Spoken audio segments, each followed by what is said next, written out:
আমরাও চাই এসআইআর হোক, হোক সঠিকভাবে হোক। আমরাও এটা দেখতে চাই কাদের নাম বেশি বাদ যায়, এটা আমাদেরও দেখার ব্যাপার আছে। হোক এসআইআর।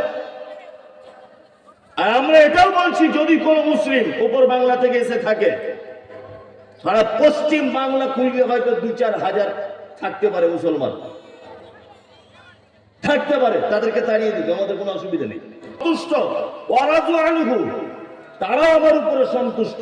যালিকা লিমান খাশিয়া রাব্বা, এই কারণে উভয় উভয়ের পক্ষে আমরা সন্তুষ্ট যে তারা শুধু আমাকে ভয় করে চলতে, এই কারণে।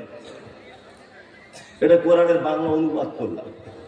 এই আয়াতটাকে একটু ভাষা মজা করা যায়, কি বলছি বুঝতে পারছেন না? আপনাদের মনে কোনো খুশি খুশি ভাব নেই, কি ব্যাপার? এসআইআর ভয় করছেন নাকি?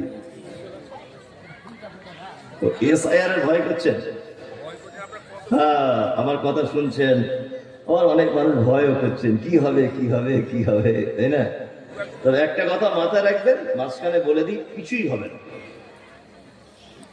ঘর মে আগ লাগি হ্যায় ঘর হি কি চিরাগ সে, একটা কথা আছে, ঘর মে আগ লাগি হ্যায় ঘর হি কি চিরাগ সে।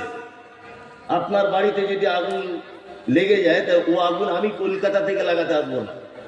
নয় আপনার স্ত্রীর অসাবধানতা আগুন লেগেছে, নয় আপনার বেটার অসাবধানতা আগুন লেগেছে। সারা ভারতবর্ষের মুসলমানগুলোকে কোন ঠাসা করে দেওয়ার পরিকল্পনা করেছিলেন নরেন্দ্র মোদী সরকার এসআইআর এর মাধ্যমে। কিন্তু আল্লাহর চক্রান্ত তো বড় চক্রান্ত।